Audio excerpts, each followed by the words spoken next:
हरे कृष्ण दोस्तों, आइए बात करते हैं श्रीमद् भगवद गीता के कुछ ऐसे श्लोक जो हमारी ज़िंदगी जीने का तरीका ही बदल देंगे। आइए कुछ श्लोकों को हम गहराई से समझते हैं। श्री कृष्ण कहते हैं, हे कौन्तेय, जो भी जीवंत समय में जिस भाव या विचार से मेरा स्मरण करता है वह उसी भाव को प्राप्त होता है, क्योंकि वह जीवन भर उसी भाव में प्रभावित रहा है। यह श्लोक मृत्यु के समय की चेतावनी की महत्वता को दर्शाता है। श्री कृष्ण यहाँ पर बता रहे हैं कि हमारी मृत्यु के समय की सोच हमारी आगे की यात्रा तय करती है। यदि कोई भगवान को स्मरण करता हुआ शरीर त्यागता है तो वह ईश्वर के धाम को प्राप्त होता है।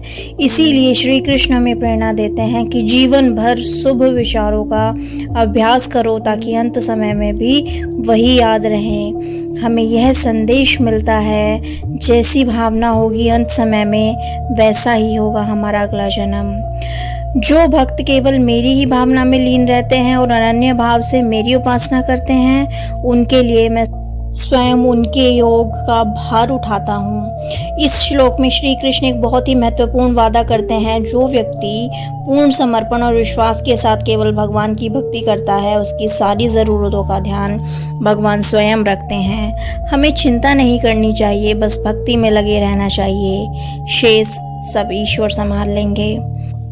अगले श्लोक में भगवान कहते हैं, हे अर्जुन, मैं समस्त जीवों के हृदय में स्थित आत्मा हूँ। मैं ही समस्त प्राणियों का आदि, मध्य और अंत हूँ। भगवान श्री कृष्ण यहाँ स्वयं को परमात्मा के रूप में प्रकट कर रहे हैं। वह कहते हैं कि संपूर्ण सृष्टि की शुरुआत, उसकी मध्य स्थिति और उसका अंत सब मैं ही हूँ। इस श्लोक में अद्वैत तत्व का संकेत है। सब कुछ उसी परम ब्रह्म से उत्पन्न हुआ है और उसी में विलीन होता है। ईश्वर सर्वव्यापी हैं, हर प्राणी में वही आत्मा विद्यमान है। मैं काल समय हूँ जो इन लोगों को संहार करने के लिए आया हूँ। युद्ध में उपस्थित ये योद्धा तुम्हारे बिना भी मारे जाएंगे। यह श्लोक उस समय का है जब अर्जुन श्री कृष्ण का विराट रूप देख रहे थे। श्री कृष्ण कहते हैं कि मैं स्वयं काल स्वरूप हूँ, जो हर चीज को नष्ट करने वाला है। यह श्लोक दर्शाता है कि मनुष्य चाहे जो करे, पर समय के आगे किसी का वश नहीं चलता। समय सबसे बड़ा है और समय के साथ चलना ही विवेक होता है। जो भक्त ऐसा है जिससे संसार को कोई भय नहीं और जो स्वयं भी संसार से भयभीत नहीं होता, जो हर्ष, ईर्ष्या, भय और चिंता से मुक्त है, वही मुझे प्रिय है। भगवान यहाँ एक आदर्श भक्त की पहचान बता रहे हैं, जो ना किसी को दुख देता है, ना किसी से दुखी होता है, ना अभिमान करता है, ना ईर्ष्या करता है। ऐसा संतुलित, शांत चित्त, करुणाशील भक्त भगवान को अत्यंत प्रिय होता है। जो समाज में शांति और प्रेम फैलाता है, वही सच्चा भक्त होता है।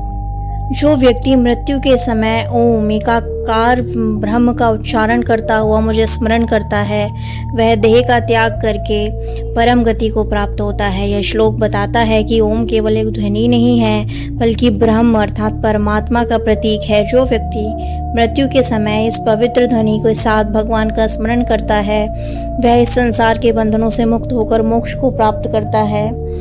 मृत्यु का क्षण सबसे निर्णायक है। यदि उस समय चेतना ईश्वर में लीन हो तो जीवन सफल हो जाता है। यदि कोई भक्त मुझे प्रेम पूर्वक पत्र, पत्ता, पुष्प, फूल, फल या जल भी अर्पित करता है तो मैं उसे भी प्रेम सहित स्वीकार करता हूँ।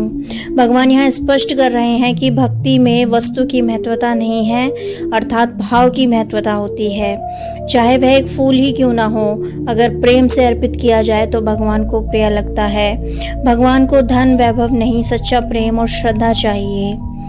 जहाँ जहाँ दिव्यता, ऐश्वर्य और भक्ति शक्ति दिखती है, समझ लो कि वह मेरे तेज का ही एक अंश है। भगवान श्री कृष्ण श्लोक में समझाते हैं कि संसार में जो भी चमत्कारी, प्रतिभाशाली, शक्तिशाली, दिव्य लगता है, वह सब उन्हीं की छाया मात्र है। यानी सारी महानता की जड़ ईश्वर ही है। किसी में भी महानता देखो, समझो वो ही ईश्वर की कृपा से संभव है। हे अर्जुन, तुम मुझे अपने इन सामान्य नेत्रों से नहीं देख सकते। मैं तुम्हें दिव्य दृष्टि देता हूँ, जिससे तुम मेरे योग ऐश्वर्य को देख सको।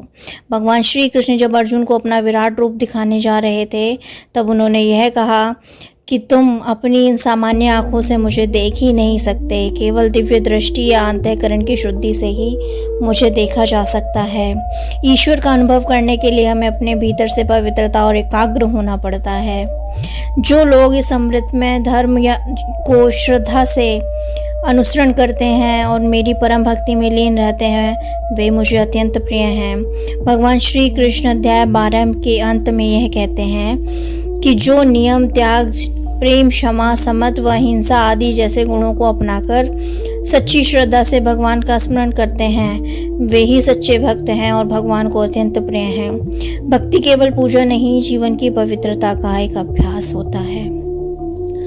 आज की वीडियो में सिर्फ इतना ही। अगर आपको ये श्लोक पसंद आए हों तो लाइक करना, वीडियो को शेयर कर लेना। अगर अभी तक इस चैनल को सब्सक्राइब नहीं किया है तो सब्सक्राइब कर लें ताकि ऐसे ही अच्छी वीडियोस आप तक पहुंचती रहें। राधे राधे।